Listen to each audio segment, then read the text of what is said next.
Hello and welcome दोस्तों to 5 minutes engineering. आज का वीडियो वाकई बड़ा कमाल का होने वाला है दोस्तों, क्योंकि आज भैया एक धमाल का मुद्दा टॉपिक लेके आ गया हूँ, DAOs। आखिरकार ये चीज क्या होती है, इसी को आज समझेंगे।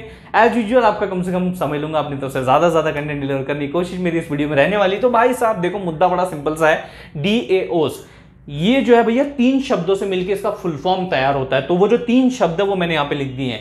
पहला उठाते हैं डिसेंट्रलाइज्ड, एक ऐसा शब्द जो कि जब से अपन ने ब्लॉकचेन पढ़ना शुरू किया है ये बार बार लगातार आए ही जा रहा है। डिसेंट्रलाइज्ड एक सेंट्रलाइज्ड अथॉरिटी का न होना, absence of a centralised authority, party और अ पर्सन नहीं है भैया। डिसीजन नहीं, एक पार्टी एक सेंट्रल अथॉरिटी डिसीजन नहीं लेगी, बराबर है। तो ये चीज आपको यहां पे देखने को मिल जाएगी। ऑटोनॉमस मतलब अपने आप चीजें हो रही हैं, जैसा कि भैया कुछ रूल्स के हिसाब से होगा, अपने आप जो है चीजें एग्जीक्यूट हो रही, वहां पे ह्यूमन इंटरवेंशन की जरूरत नहीं है, ये यहां पे कहने का मतलब है। और ऑर्गेनाइजेशन भैया देखो, हम भी आप भी कहीं ना कहीं किसी ना किसी ऑर्गेनाइजेशन के साथ कभी ना कभी जुड़े होंगे, काम किया होगा, आपको पता होगा वहां पे हायरार्किकल काम होता है। मतलब देखो, सबसे ऊपर तो भैया आपके CEO बैठे होंगे, डायरेक्टर बोल लीजिए, CEO बोल लीजिए, जो कि डिसीजन मेकिंग है, एक सेंट्रल अथॉरिटी है जो कि भैया बड़े बड़े डिसीजंस लेते हैं, ठीक है।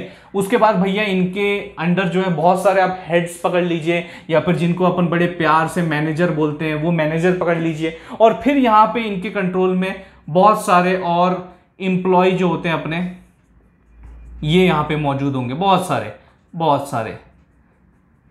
तो ये हायरार्की आपने समझ ली। इस तरीके से आपका एक जो ऑर्गेनाइजेशन, या फिर मैं इसको बोलूंगा एक ट्रेडिशनल ऑर्गेनाइजेशन जिस तरीके से काम करता है वो ऐसे होता है। और इसमें भैया देखो, ये जो आपका ऑर्गेनाइजेशन है इसमें कुछ तय रूल्स होते हैं, रेगुलेशंस होते हैं, हर एक के अपने अपने डेजिग्नेशन के हिसाब से रोल्स एंड रिस्पॉन्सिबिलिटीज होते हैं। तो ये सारी की सारी तमाम चीजें आपके एक ऑर्गेनाइजेशन को बनाती हैं। तो दोस्तों भैया, ये जो अपनी ट्रेडिशनल ऑर्गेनाइजेशंस होती है इनके अपने कुछ रूल्स होते हैं, रेगुलेशंस होते हैं, अपने कुछ पॉलिसीज होते हैं, जिससे वो आपकी ऑर्गेनाइजेशन बनती है, आगे बढ़ती है और चलती है। अब उसी तरीके से अपनी जो ये ऑर्गेनाइजेशन है, जिसे अपन बड़े प्यार से डिसेंट्रलाइज्ड ऑटोनोमस ऑर्गेनाइजेशन बोलते हैं, उसमें भैया ये वाला जो कॉन्ट्रैक्ट है जिसका नाम स्मार्ट कॉन्ट्रैक्ट है, ये एक तरीके से बैकबोन की तरह खड़ा होता है, क्योंकि यहीं पे भैया आपके नियम, रूल्स, रेगुलेशन, पॉलिसीज जो है वो लिखी जाती हैं। ये बहुत इंपॉर्टेंट चीज है, इट्स लाइक अ बैकबोन। यही वो सारी चीज है जिसके इर्द गिर्द आपके DOS जो है वो घूम रहे हैं। जैसे कि मान लो यार, कुछ एक चीज हो जाती है, एक इवेंट होता है, मान लीजिए there is a event A that happened. अब एक सिचुएशन या इवेंट A आपके सामने आ गया, तो अभी आपको क्या करना है? तो अगर ये हुआ तो आपको वो करना है, अगर ये हुआ तो आपको ये करना है। आपको बात समझ में आ रही है? So what should be done on a particular situation और a event that comes ahead of us।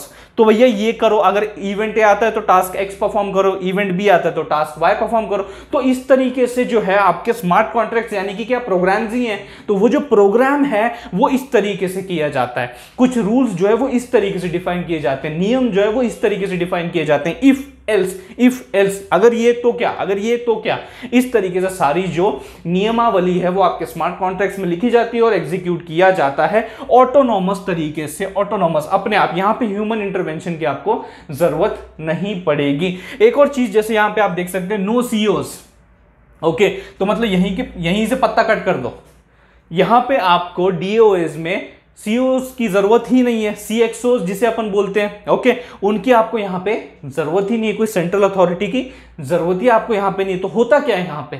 मान लीजिए अगर मुझे कोई एक डिसीजन लेना है, तो यहां पे होता क्या है? बड़ा सिंपल सा रूल है, जितने भी आपके इस ऑर्गेनाइजेशन के अंदर मेंबर्स हैं, जितने भी, बहुत सारे हो सकते हैं, they can be like many, बराबर। इस तरीके से आपका मान लो एक ग्रुप बन गया, and this is all together your organization, जिसे अपन बोल रहे हैं डिसेंट्रलाइज्ड ऑटोनॉमस ऑर्गेनाइजेशन। तो भैया अब इस ग्रुप के अंदर, इस ऑर्गेनाइजेशन के अंदर जितने भी मेंबर्स होंगे, दे हैव अ इक्वल से, यानी कि उनके पास अपना एक वोट होता है, उनके पास एक वोटिंग पावर होती है। इसीलिए मैंने बोला कि ये सारा का सारा organization DAOs are democratized, because यहां पे वोटिंग होती है, हर एक का अपना एक वोट होता है जो कि अहमियत रखता है डिसीजन मेकिंग के अंदर। दोस्तों, हर एक ऑर्गेनाइजेशन में अपनी एक ट्रेजरी होती है, या फिर आप कह सकते हो कि फंड रिपोजिटरी, जहां पे भैया सारा का सारा पैसा आपका रखा हुआ होता है। तो अगर वहां पे भी आपको एक्सेस चाहिए तो वो ऐसे ही नहीं मिलेगा, अगर आपको वहां से अगर फंड्स कहीं ट्रांसफर करने तो वो आप ऐसे ही नहीं कर सकते। ऐसा कोई एक इंडिविजुअल ही डिसीजन नहीं ले सकता कि भैया मैं करेगा, ऐसा नहीं होता। वोटिंग होती है, वोटिंग होती है कि अगर कहीं भी फंड्स ट्रांसफर करने लेने जो भी आपको यहां पे काम करना है वहां पे भैया सबकी सहमति होनी चाहिए। Democratized decisions are taken. अगर वहां पे वोट पास होता है तो ही जाके वो ऑटोमेटिकली जो आपके फंड्स हैं वो सेंड किए जाते हैं, ट्रांसफर किए जाते हैं, उसका एक्सेस आपको दिया जाता है। ये सारी चीजें भैया वोटिंग के बेसिस पे आधार पे होती है। तो अभी यहां पे दोस्तों जो अपनी ऑर्गेनाइजेशन बनी हुई है, जरूरी नहीं भैया उसके अंदर सभी के सभी जो मेंबर्स हैं वो सज्जन ही होंगे, कुछ दुर्जन भी हो सकते हैं, कुछ गलत काम करने की कोशिश भी कर सकते हैं। मान लीजिए उन्होंने ऐसा कुछ, मान लीजिए ये वाला जो मेंबर है ना, ये कुछ गलत करना चाहता है, मतलब ये ऐसा कुछ करना चाहता है जो कि आपके लॉजिक में डिफाइंड नहीं है, आपके उस कॉन्ट्रैक्ट में डिफाइंड नहीं है, उस रूल्स के हिसाब से नहीं जाता, और ये वो करने की अगर कोशिश करता भी है तो वो ऑटोमेटिकली फेल हो जाएगा।